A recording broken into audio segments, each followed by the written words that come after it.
Right, ladies and gentlemen, I want to talk a little bit about Arne Slot, because there was a good piece in the Echo today that was speaking about Arne Slot's training methods and speaking about Trent Alexander-Arnold and giving us a bit of an insight into the small things that Arne and his coaching staff do to make training enjoyable, but to keep them on their toes as well. So he said, we're working in smaller spaces, and I'd say it's a very Dutch way of playing, focused on ball mastery. For instance, you tend to play to the back foot every time, and if it doesn't go to the back foot, then the session stops, and Arne and his coaching staff are asking, why are you not passing it to that foot? Why is it not going to the back foot?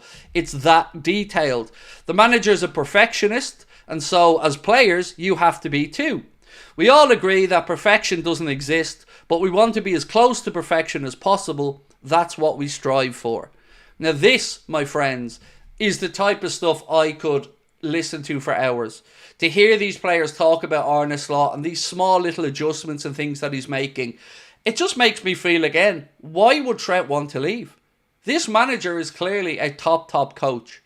Trent knows it, we all know it. But now I'm going to move on to some words from Arne Slot about what he does on the training pitch and why he does them.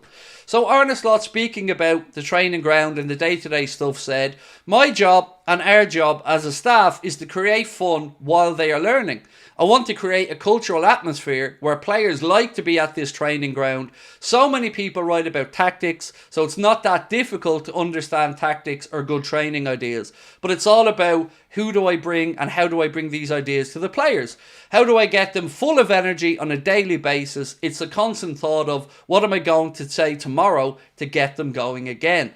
And I love this about Arne Slot and his team, that they're always looking to mix it up, find a new little angle to keep the players interested, to keep things fresh, and to keep the atmosphere on the training ground good. So I love reading stuff like this. It really does just make me feel like we have an incredible coach coming in.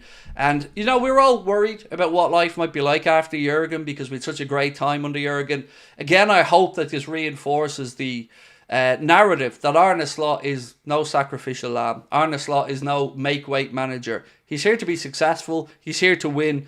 And I really do believe he's going to do it as well. So, a couple of messages to get through. Sorry for delaying them, but I haven't forgotten. Daniel Jones, thank you, sir, for your super chat. I'm afraid I don't really know the answer to this, but your question was, how many points over Christmas needed to remain top?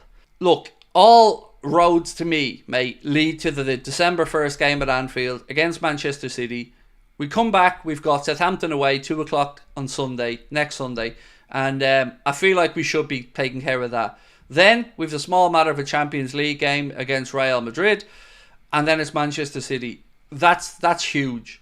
I'm going to say if we don't lose to Manchester City, it still leaves us in great stead. Let's say for a second, now we want us to beat City, and we could well beat City, but let's say we drew with Manchester City, and Arsenal won that week, and that reeled us in by 2. You're still 7 points clear of Arsenal, still be the 5 clear of Manchester City.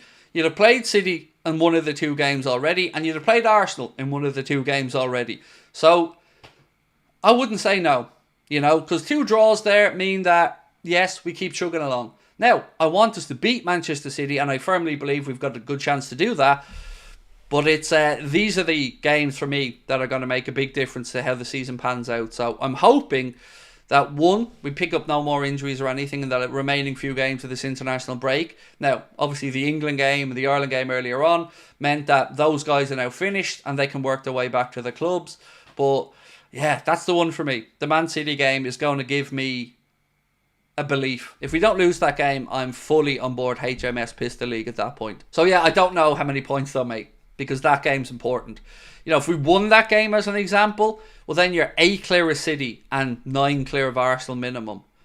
At that point, I'm excited, mate. At that point, I'm going to be unbearable, quite frankly. And I'm going to be saying things that other Liverpool fans are going to be happy with, because I will start to get carried away, because I'm an optimist in that regard. So yeah, let's wait and see how it pans out. David Smith said, City are there for the taking. Certainly are, mate. Certainly are.